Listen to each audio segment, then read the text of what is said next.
থেকে আমার চ্যানেলে আবহাওয়া সংক্রান্ত বিভিন্ন তথ্য পাবেন। সারা দিন এবং রাত ধরেই বৃষ্টি চলছে।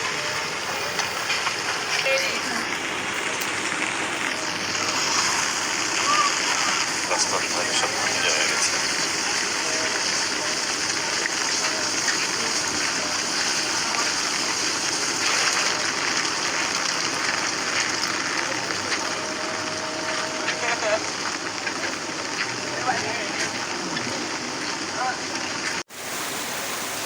দর্শক, বৃষ্টির অবস্থা দেখে বুঝতেই পারছেন যে কীভাবে বৃষ্টি হচ্ছে।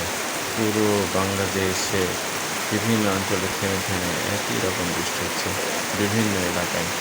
বাংলাদেশ এবং পার্শ্ববর্তী রাষ্ট্র কলকাতার বিভিন্ন এলাকায়, বিভিন্ন জেলায় এভাবে বৃষ্টি হচ্ছে থেমে থেমে। এবং বাংলাদেশের আবহাওয়া অধিদপ্তরের তথ্য মতে এখনও প্রায় 7-8 দিন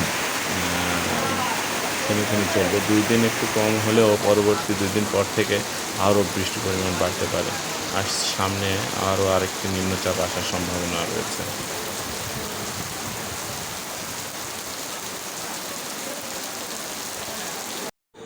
এখন উপগ্রহ চিত্রের মাধ্যমে আপনাদের আবহাওয়া আপডেট দিব।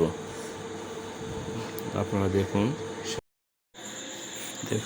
আসলে আকাশের অবস্থা দেখলে আপনারা বুঝতে পারছেন। যেসব জায়গায় যে লাল রং দেখছেন অত্যন্ত বৃষ্টি হচ্ছে, সেখানে প্রচুর পরিমাণে। যেসব জায়গায় সবুজ হলুদ আছে সেখানে একটু কম পরিমাণে হচ্ছে, কিন্তু তারপরেও বেশ ভারী বৃষ্টি এসব অঞ্চলেও।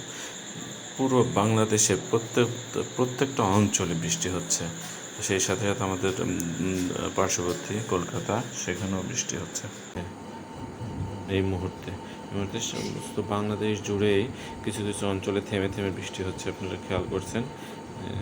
আর যেখানে যেখানে যে সবুজ এবং হলুদ দেখতে পাচ্ছেন, এইসব জায়গায় হচ্ছে ভারী বৃষ্টি হচ্ছে। 12 ঘন্টায় কী অবস্থা! 12 ঘন্টায় হালকা পরিমাণ বৃষ্টি আছে। 24 ঘন্টার ইয়েটা দেখেন, 24 ঘন্টা বৃষ্টির পরিমাণ আরও বাড়বে 24 ঘন্টা পর। আমরা নেক্সট 3 দিনের আবহাওয়ার অবস্থা দেখি। নেক্সট 3 দিনে, তার মানে 3 নম্বর দিনে আরও বেশি পরিমাণ বৃষ্টির পরিমাণ বাড়বে। আমরা অলরেডি পঞ্চম দিন পর্যন্ত দেখি। নেক্সট পঞ্চম দিনে বৃষ্টির পরিমাণ আরও বেশি। দেখেন যেখানে এই যে হালকা লালচে কালার, এইসব জায়গায় বৃষ্টির পরিমাণটা আরও বেশি।